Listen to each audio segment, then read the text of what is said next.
This is going to sound hyperbolic to some because I'm saying it after just the first regular season game. I don't know if you guys agree, but that felt different to me than at any point of any game last year. Even that 6-game stretch in the Big 12 where it was fun last year, it just didn't feel that right or that connected.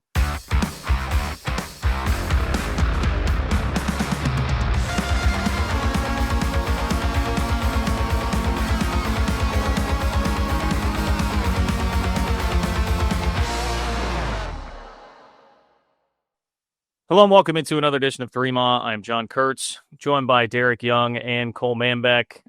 It's a bye week, but we're talking basketball. Cats got it started last night with a 93-64 win over UNC Greensboro. I promise it did not seem that fun in the first half, but man, the second half was sure something as K-State exploded for 60 points in the second half. Kind of a crazy box score, but we're going to break it all down. Of course, it's brought to you by our good friends at Holiday Distillery. They bring you Ben Holiday bottled in bond bourbon. They bring you 360 vodka, perfect for any of your tailgating needs the rest of the season.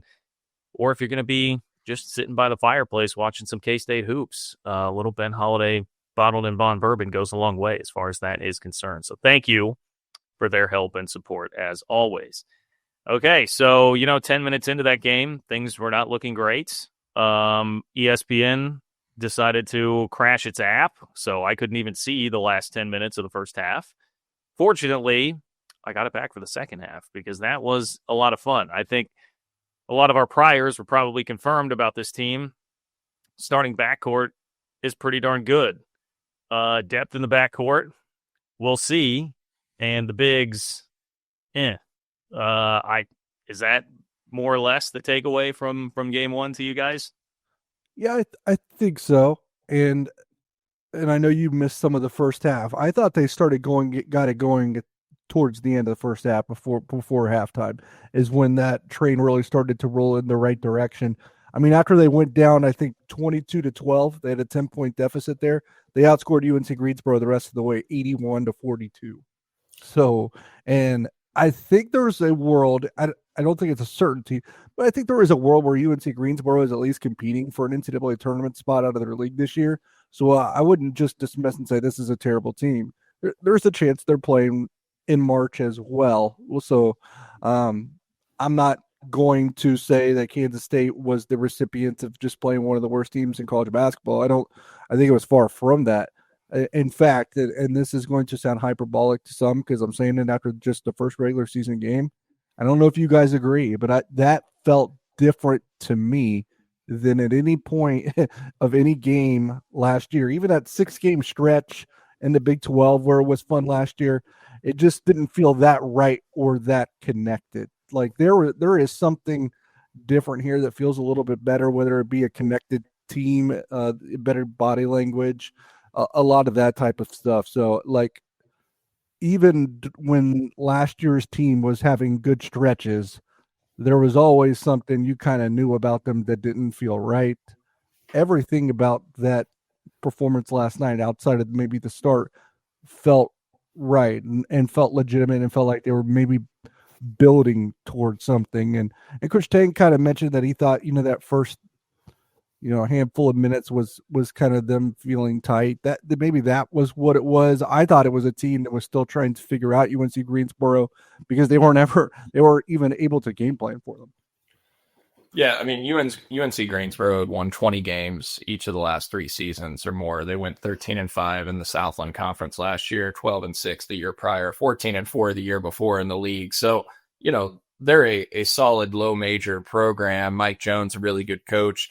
They've replaced, obviously, pretty much their whole roster, like a lot of those low to mid majors have had to do in the transfer portal era. So, they might be off to a slow start this year. I don't know what their talent level will be and how they'll do in the Southland. But, if you looked at the teams that they played over the last few years when they played Power 6 basketball teams or opponents, they lost last year to Indiana by 11, had a 13-point loss to SMU. The year prior to that, they had a 6-point win at number 14 ranked Arkansas, a 4-point loss at Vanderbilt. They got blown out by Texas by 35. And then 2022-23, 7-point loss to number 9 Arkansas, 14-point loss to Miami. Bottom line is, like, they typically have competed under Mike Jones in games like that. And Kansas State at one point was up by 33, 34 points in the second half and win by 29. So it is an encouraging result, especially the way the last 28 minutes or so of game time went and unfolded. I obviously didn't feel good after the first 12 minutes going into that under 8 media timeout. K-State was down 22-12 at the under 8 guys. And at that point,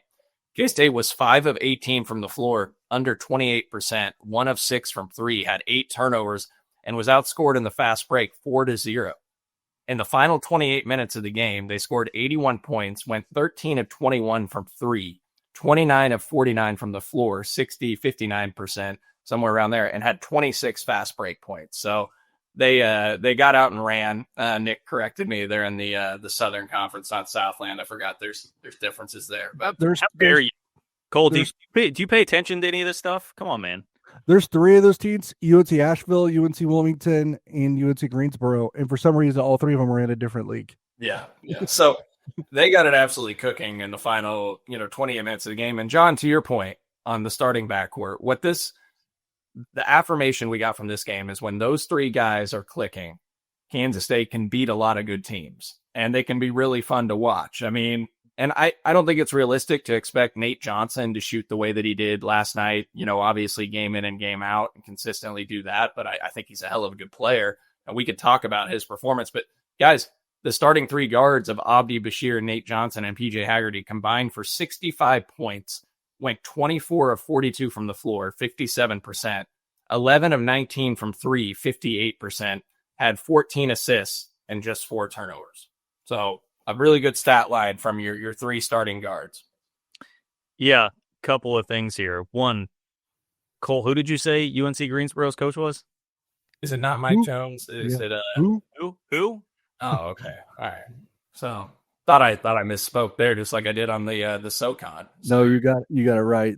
I just need you to say Mike Jones. Just play into the bit. Just say Mike Jones. John's trying to play pop culture with you, and you're not doing it. Do you remember Mike Jones, Cole? That name sounds a little bit familiar. UNC Greensboro head coach, John. So 281-330-8004. Hit Mike Jones up on the low. I don't know what you guys are talking about. Okay. I couldn't resist. Every time you said Mike Jones in there, I was like, I want to bust in and just say who Mike Jones. Anyway, I hope the small percentage of our audience that gets that reference really appreciates it there, because I totally derailed the flow there. Let's go ahead and let's just make this the top storyline. I mean, I think the backcourt is the top storyline for sure, which is brought to you by our friends at Alenco. Check out alencohome.com. That's ALENCO home.com for all your home improvement needs. If you want to get your home improvement done with some great K-Staters, basically anywhere in what I will call the 3-mile listening area, which I know is technically anywhere. They've got the hookup for you. But look, man, those guys, they can fill it up.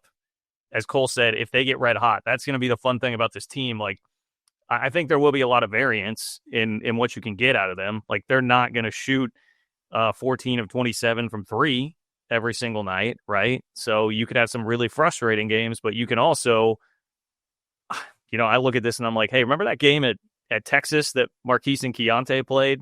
I mean, it feels like this team could have some of that in them, where they could play some games like that against really good teams in the Big 12. I agree. I kind of played a little bit different than you. I think maybe not shooting the ball, but I think there's going to be a level of consistency that they'll be able to count on this year from both PJ Haggerty and Nate Johnson. And not to mention, we haven't even talked really much about PJ Haggerty. It didn't seem like he was fantastic. He was, but it didn't seem like it. It was so quiet and effortless, and he still scored 27 points.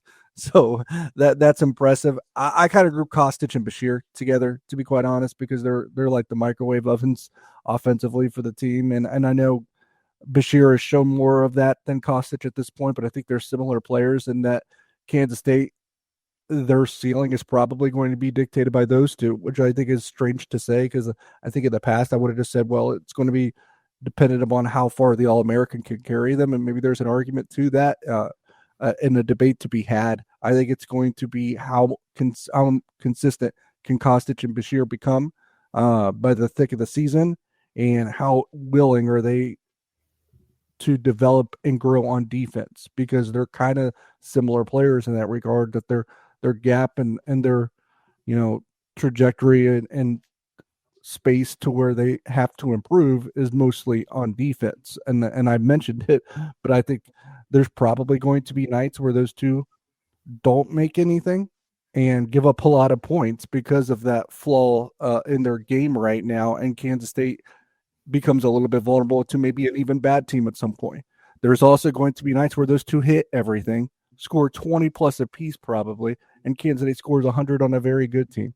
Like, I think that's John talked about the variance. I think that is the volatility of this team until those two can maybe round their game out a little bit better. I thought Kostic looked more assertive last night than what we saw in the two exhibition games. He's still got to be tougher with the basketball. He's got to defend better when he attacks. He's got to be stronger with the ball, avoid the turnovers. But, saw some more confidence from him out on the floor last night. DY, I would echo much of what you said. But man, Nate Johnson, 22 points, 9 rebounds, 9 assists. I know you were saying it before. You were saying it even before you. In the off season, I had a feeling he was going to be that kind of. No, I didn't think he was going to go 6 or 7 from the 3-point line at any point in the season, to be quite honest, because that's really not the strength of his game. But if they space the floor well enough to where he gets that kind of space, maybe he's going to have his best 3-point shooting year. I could see that being a possibility. Well, the most threes he'd ever made in a game in his career was 3, and he made 6 last night. And he's a 33% career 3-point shooter, 77 and 233 from the floor from 3. And so you can't expect him to obviously shoot like he did last night consistently. But I would also say that Matthew Driscoll is a pretty good offensive coach. Absolutely. So there is a chance that they develop these guys into better shooters than what they did at their previous stops. And so the thing that I love just about Nate Johnson is basically what he did last night. Like, he's a stat sheet stuffer, and that's what he's been in his career. One of the things when they were recruiting him that I really loved is obviously we all loved that he was the MAC Defensive Player of the Year at Akron. But he also had 17 games of 4 assists or more last year. He had 9 games of 7 rebounds or more last season and 16 games of 6+ rebounds. And then last night he's got 9 boards. Like, he's just that hard-nosed, gritty guard, leader type that you have out there that's going to lay it on the line the entire time he's out on the court. And so the offense you got last night was a nice bonus. I think he's going to be a guy more that averages 12, 13 a game, but 22, 9 and 9, 2 steals. Pretty darn special performance. Would have loved to have seen the first triple-double in K-State school history. Last night was kind of why all the offseason I was so excited about Nate Johnson, but it didn't feel like the staff was all the way there on him. So I was a little surprised by that throughout the offseason. Then the first regular season game, we see exactly that. Yeah, I think the casual fan that maybe doesn't know a whole lot about Nate Johnson just yet probably saw that scoring and is just lighting up about that. But really, for me, it's the point that you made. He had 9 rebounds. He had 9 assists. And he was also the toughest player on the court and the best defender on the court. Yeah, he was like effort all the time. He was making life really difficult for those guys. Like, even some plays that he didn't come up with a steal or something, he's just pesky. Like, he just looked like a guy out there that's going to be a pain in the ass for opponents all year. Which, I mean, how much did that team last year need a dude like that? He looks like he could play linebacker next to Austin Romaine too. He does, man. He's pretty built. He's pretty built for sure. All right. Hey, rough one for the Chiefs, but you could still be on the field at the 50 inside GEHA Field for the official coin toss at a Chiefs home game this season. Visit Chiefs.com/GEHA now. Enter to win a chance to be on the field for a once-in-a-lifetime view of the pregame coin toss. Plus, you can score other exclusive prizes. Enter for a chance to win at Chiefs.com/GEHA. GEHA is the proud partner of the Kansas City Chiefs. We're back in just a moment. Success in real estate takes more than vision. It takes the right financial partner. When someone takes something rundown and turns it into something great, that's called a comeback story, like Brain Group. They take distressed properties here in KC, completely rework them, and then turn them into valuable real estate. But that kind of work needs the right bank behind it. Enter Emprise Bank. They're not about cookie-cutter loans. They saw Brain Group's vision, backed them, and now they're making big moves in Kansas City real estate. Talk about your partner in possible. Emprise doesn't do one-size-fits-all financing. They invest in potential and back growth. Visit emprisebank.com/KC to learn more. Emprise Bank. Member FDIC. Equal housing lender. I guess, Ooh, hey, wow. That was a jump scare. Seeing That Cole. was. Wow. For those of you that are listening on audio, we came back from the commercial and it was just an empty chair there. Cole was gone. The Halloween, the spirit of Halloween is taking him. Well, I thought maybe he was running off to change into the Grinch suit and come back because we are about to talk about the backup guards and then the bigs. So, that feels like Cole might turn into a bit more of the Grinch when we start talking about that instead of glowing about the starting guards. I don't, all right, let's stick with the guards for now, right? Okay, so Kostic had 9 points. He knocked down a couple of threes. I mean, he's got such a smooth, quick release, man. It looks pretty sexy when that guy gears up to go shoot, but he was just 2 of 7 from the floor, right? And I think you're going to get some ups and downs with him throughout the year. David Castillo looked more confident. He had 7 points, 3 of 5 shooting, more aggressive, more confident. Still a ways to go, but I think he clearly has markedly improved from what he was last season. Again, you hope that having the changes on the assistant coaching staff can do something there for him. CJ Jones played 24 minutes, didn't score, grabbed 7 rebounds, and I know Coach Tang was very complimentary of him after the game.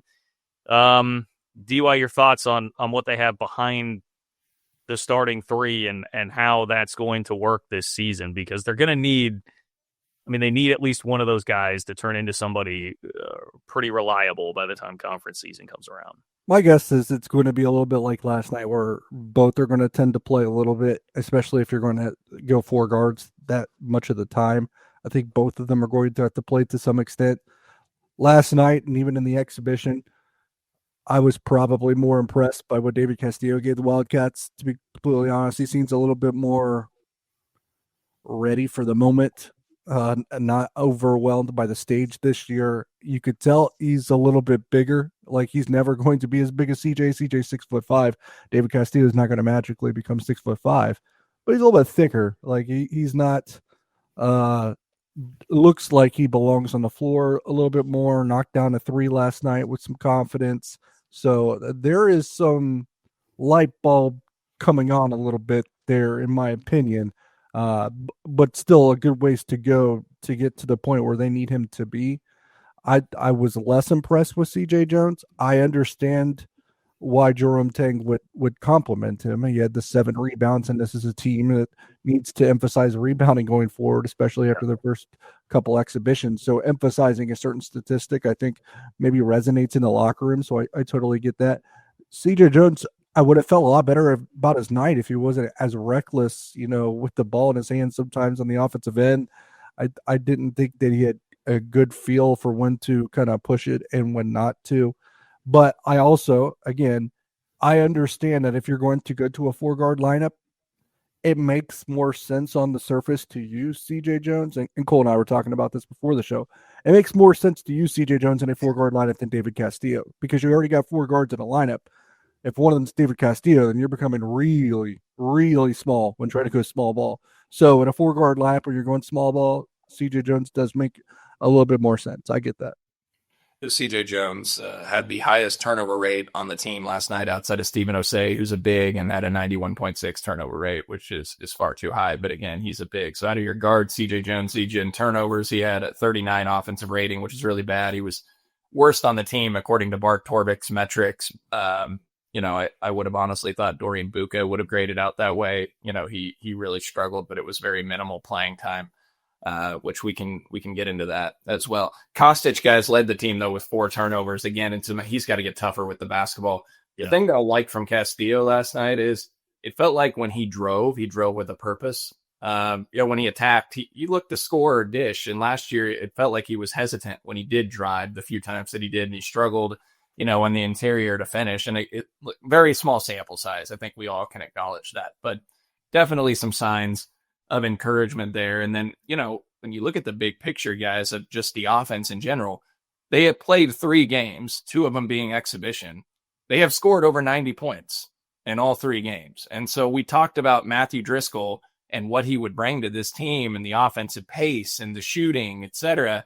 Right now, the offense, despite that first 10 to 12 minutes last night, seems to really be clicking. And, 60% against Newman from the floor. And again, it's Newman. 9 of 24 from 3, 38%.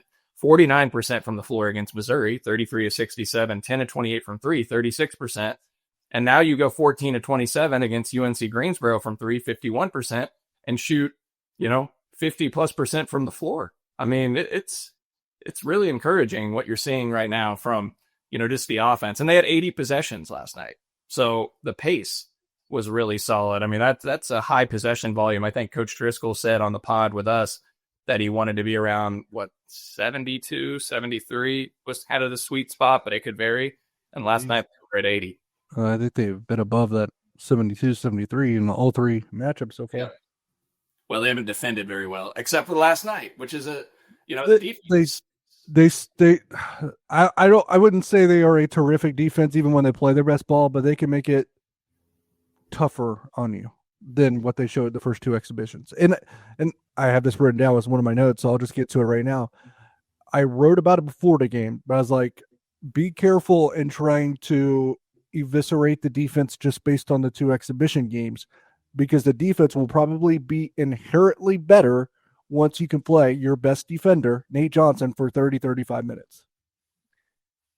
Well, not only that, too, I mean, the trend with these teams that we've seen for Jerome Tang is that they get a lot better defensively throughout the year, and that is one of the things that this coaching staff, I think, has proven that it can coach. I mean, it's one of the things that changed dramatically midway through the season last year, like early in conference play when they went on their run, is that they suddenly became a much better defensive team. So, like, if you were going to tell me, hey, with Jerome Tang, I'm going to give you a bunch of guys that are really gifted offensively and you got to figure out defense, or vice versa, I mean, I will certainly take having a team that's much more gifted offensively. And again, credit to Matthew Driscoll. I'm sure he's helping out with that also.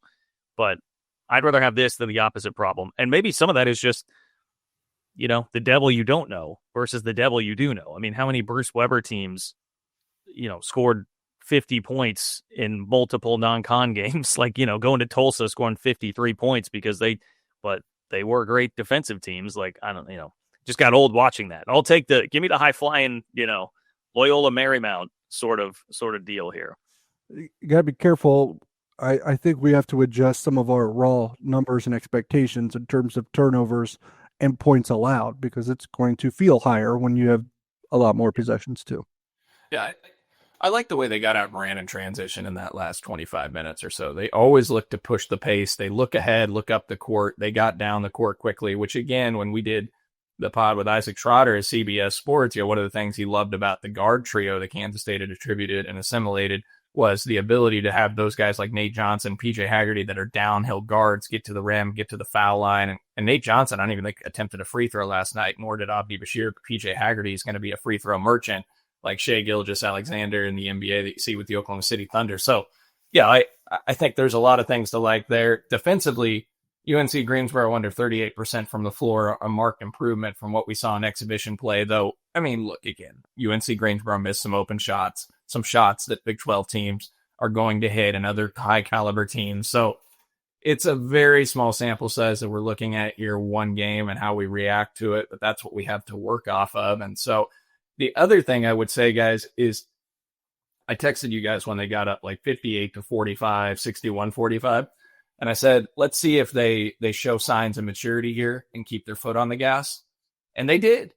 I mean, we saw it last year, right? Where they would get out to like a 12, 13 point lead against a team like that. And then that team would go on a run. They relax and they're right back in the game. But last night, K-State just put their foot on the throat. Now, I get it helps when you just keep making threes. I mean, they were making some tough shots. They were making everything they put up, but they just kept pushing. There was only about a maybe 90-second lapse in there at one point where, Coach Tang subbed 3 starters back in because they got a little lackadaisical with the basketball and too relaxed out there. But outside of that, they really kept their foot on the gas against UNC Greensboro, which showed a little bit of signs of maturity because, guys, last year they beat teams like that. And the year prior, we all remember, they only have like 2-3 blowout wins against teams like that. And last night they win by 29, which, again, as you think bigger picture, NCAA tournament, etc., that helps the metrics.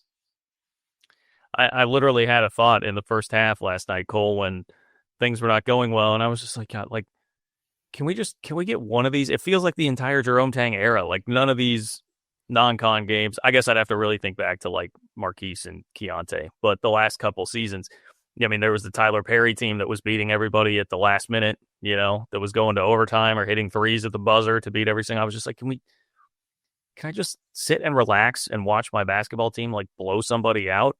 But then you got it in the second half, and positive sign, that they can be down 10 in the first half and still turn that into a near 30-point victory. So yeah. And even on the 3-point shooting thing, like I'm cautious about it, saying, hey, they're probably not going to shoot 14 of 27 from 3 every single night. But if this team is a lot better offensively, maybe there are going to be a lot more nights. You talk about like readjusting expectations. Maybe there will be a bunch more nights where they do look like this, and it won't be quite as uncommon from what we would think about for a team like last year's, for instance. Well put, John. Well said. Okay. That's how I know I'm killing it, when I say something and everybody just stares back into their cameras. I've left everybody speechless. Let's go ahead and take a break, and then we'll talk about the bigs. Okay. This time, Cole probably will have a chance to go get that Grinch costume. So see that when we come back. Hey, NFL fans, what's your favorite touchdown? For me, it's the next one. And that's because with DraftKings Sportsbook, an official sports betting partner of the NFL, every touchdown could bring you closer to cashing in. First touchdown scores to anytime touchdown props or the thrill of live in-game betting. Every snap is loaded with opportunity. And here's the best part. New customers bet just $5, and if your bet wins, you'll get $300 in bonus bets instantly. So your team hitting pay dirt pays out to you. You download the DraftKings Sportsbook app, use code KCSN. That's code KCSN for new customers to turn $5 into $300 in bonus bets if your bet wins. In partnership with DraftKings, the crown is yours. If you have a gambling problem, call 1-800-GAMBLER. In New York, call 877-8-HOPE-NY or text HOPE-NY to 467-369. In Connecticut, help is available for problem gambling. Call 888-789-7777 or visit ccpg.org. Please play responsibly on behalf of Boot Hill Casino and Resort in Kansas. Pass-through of per wager tax may apply in Illinois. Must be 21 plus age and eligibility varies by jurisdiction. Void in Ontario. The bet must win to receive bonus bets which expire in 7 days. Minimum odds required. For additional terms and responsible gaming resources, visit dkng.co/audio. Limited time offer. Okay, well, I think everybody has known for a while here that one of the issues with this team is going to be what happens inside. There's definitely been a concern about rebounding, which, the guards helped out last night, but, you can probably get away with that more against UNC Greensboro. They went with a small lineup for a lot of minutes, Rapiak being basically your small ball 5 there. Initial takeaways on, look, Cole already said Dorian Buka really struggled. Only played 3 minutes in the game. Stephen Osei struggled. Only played 5 minutes in the game. Moby, 3 points, 3 boards in 17 minutes. Kamari McGriff fouled out in 14 minutes. I don't know. What do you make of where this kind of motley crew of bigs that they have right now is at? You could solve a lot of problems right now by going to 4-guard lineups, obviously, and that solves the problem. But you can't do 4-guard for 40 minutes, and you won't be able to do 4-guard for even 20, 25 minutes against some of the teams that you might play later in the season, depending upon their makeup, right? It doesn't work against everyone. At some point, you're really going to need a front court that is a little bit more reliable, some 5s that can do some damage for you. What I would say, if I'm going to be glass half full at the same time, is that I think Kamari McGriff still has the ability to turn into a solid 5 for the Wildcats. I think last night his biggest issue was probably fouling too much, obviously, and a few of them being needless. But I'm still going to be patient with Kamari McGriff becoming a solid 5 and a really good contributor for the Wildcats. On the other side, I thought one of the revelations of last night is you discovered that Elias Rapiak, as he continues to grow and develop and become a better player for the Wildcats, he can play the 5, right?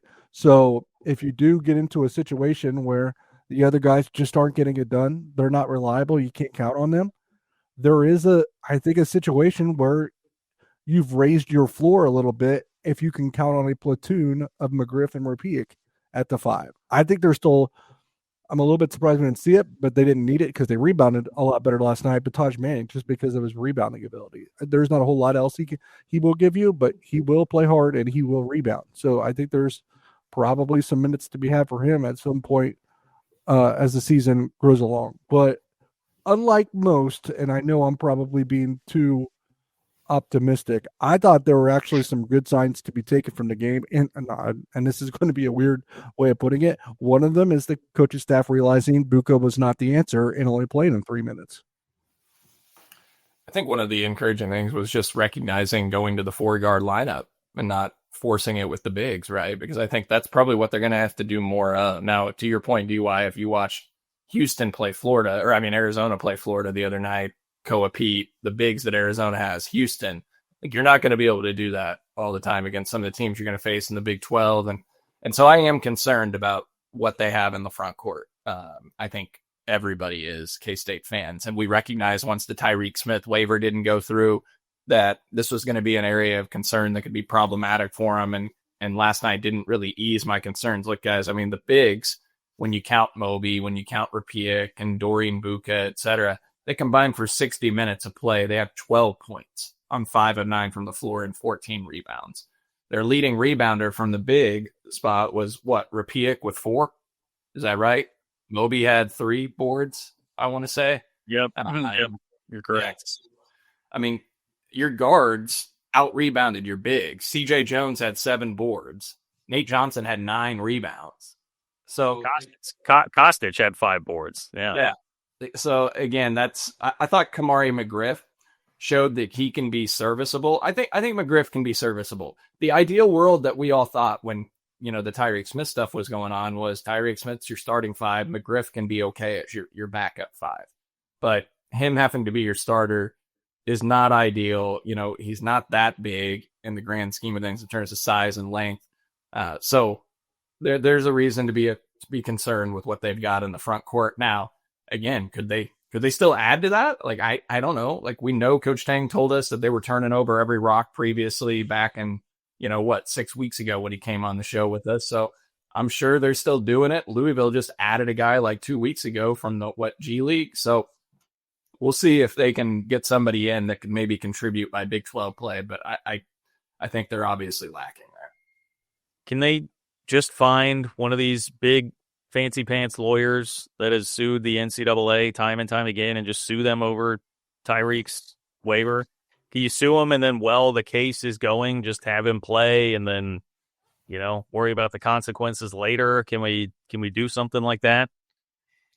Like Ty and Grant Foster, I mean, he got the waiver. I think I texted you guys a couple weeks ago, the former Kansas transfer that went to Grand Canyon, et cetera. Like, he's now in his 7th year of basketball, and Gonzaga got him an injunction, and now he's cleared to play because a judge gave him an injunction. So can you fly Tyreek Smith out to that judge and get that injunction? How does that work? If he's a favorable judge, so that's what I'm saying. I'll do it for him. I'll pay for the flight, or I'll be on the flight, whatever you need me to do.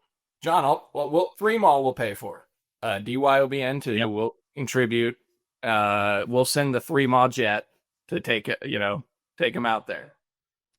Yeah, that's the frustrating thing, man. If they had Tyreek Smith, I would feel just worlds better about the potential of this team, because it just feels like they're going to hit a lot of roadblocks in the Big 12, pending, I guess the development of other guys. I don't want to say like none of these guys can grow and develop, but I think, having to lean heavily on Elias Rapiak and Kamari McGriff is really, to me, that seems like the only real viable path forward. By the way, and Moby, but you're just going to have to lean so hard on those guys and put them into some really, really tough matchups time and time and again in the Big 12. So I don't know, man. By the way, and this is not me like throwing shade or anything, but I wanted to get this across for all of us. His name's pronounced Elias. Repeat. Yeah, I'm sorry, Elias. I Yep. knew that, but it's been stuck in my head for so long calling him Elias Repiek. Yeah. Yep. Yeah, my fault. Thank you. Hopefully he doesn't turn into the Andrew Lane gang of the basketball team. Oh yeah, that's true. Because I still say line gang. Yeah, that one's tough to break. Yep. There are a lot of those that are tough to break. Yeah, it's like how high is the ceiling, do you think, without having a better big down low? Like how much can you possibly lean on all of these guys and just lean on, your guards to make plays? How much will they get bullied? This is where Cole, some of it is I need, and DY too, but I know you guys have a much better feel for like what the Big 12 has. You watch way more Big 12 basketball than I do, so you'll know which teams could really push them around more. There are certainly a handful of teams that are equipped to do that. I don't know that there's a bunch that are equipped to do that, but there are certainly some teams. What I would say about the Big 12 this year, and I could be proven wrong, we'll see. The season's just got underway. I think there are 5 to 7 teams capable of being top 20, top 25 teams. But the difference in the Big 12 this year is I think there's also 7 or 8 teams that are pretty rough. I think there is I would say the teams that are going to be ranked like 12 through 16 in the Big 12 are pretty brutal. Yeah, John, I don't know. I haven't seen enough of the Big 12 teams yet and overlooked all the rosters, but I can tell you, like, I watched Arizona the other night. Flory Badunga, sorry, Nick, I always mispronounce that name. For Kansas, he's a bona fide, starting center. Kiba Keita at BYU, really good player. I would kill for a guy like Keita. So, like, a lot of the teams in the league have a bona fide, really solid center. So they could get bullied around by a lot of those teams. So I don't know. I think fringe NCAA tournament team probably was what I would say is the ceiling with the bigs they have right now, and maybe they develop more. If Repiek can take a big step and Moby as well, I think those are your best options. And so you think Kamari McGriff more just is what he is, and then you hope that those guys balloon would be the idea? I think those guys have, maybe a higher ceiling, just because, again, Moby was pretty raw when he came in, and then Repiek coming in, I say higher ceiling. I mean, Repiek might be your oldest guy on the roster. I think he's 22, 23, but, adjusting to the American game and college basketball, we'll see where he can go. It's just that, like, I don't know. I know they list Moby at 6'6". I don't think Moby's really a 5. That's so you want to call Moby like 6'5"? What's the and I would argue, ceiling for a guy that's only 6'5"? And I would argue. I would think McGriff can give you more than Moby, at least upside wise. Well, look, we're gonna find out. We'll find out when the competition cranks up relatively fast this year. Yeah, I just, for me, Moby, I think will always be the effort guy. And there's nothing wrong with that, but I think that's what he is. He's a bouncy effort guy. So they got Bellarmine on Saturday, and then they play Cal next Thursday in their third game. And Cal, Mark Mattson's a really good coach. And Day-Day Ames had 18 points in their season opener. So we get Day-Day Ames returning to Manhattan for the 8 o'clock tip on CBS Sports Network on November 13th. Then you get Tulsa, and then you got the KC tournament, guys. Or not tournament, really, but you got Mississippi State in 15 days. And Mississippi State's a really solid program. Then you play New Mexico or Nebraska after that, and then you go to Indiana. I mean, the schedule is pretty difficult. Yeah. We will definitely be finding some things out. Are you going to that Indiana game, Cole? Man, I don't know. I started looking at it again. It's tempting, but then I would like to go to the KC games against Mississippi State, and that's like right before Indiana. I mean, obviously, and that's like a 3-hour drive for me to downtown KC. So from my house, I got to make the trip there. I don't know if I'll make it to Indiana as well. Do they have direct flights from Oklahoma to Kansas City? I don't know. Vanessa's got like another work trip. Like she gets home like that Monday before the Indiana game. She's on a work trip right now, as you saw one of my daughters walk behind on screen. Like it's really hard, guys. I mean, she's always gone. But Well, she was at the tailgate. Shout out to Holiday Distillery and everybody who showed up at the KCSN, the Fremont tailgate on Saturday. that was a good time. Yeah, I appreciated getting to see everybody there. That was a lot of fun. Always my favorite tailgate of the year. And I got to meet. I already knew of a couple of our listeners in our neighborhood and where I live, but I got to meet some additional listeners that live in my neighborhood in South Olathe. So it was cool. It was great to meet a lot of folks. Good time. There we go. Spring Hill, stand up, baby. Patreon.com/3mall if you want to join the Discord, get in on the conversation. We're trying to keep it relatively positive last night, at least by the time I went to bed. So, come talk some K-State hoops with us. Any final thoughts before I wrap it up here? Okay. No. Left them speechless again, ladies and gentlemen. Thank you to Holiday Distillery. Thank you to Nick Springer behind the scenes. Thank you to our friends at Elenco, everybody who helps support this show. We appreciate you immensely. For DY and Cole, I'm John. Thanks for listening to another edition of 3 Mall.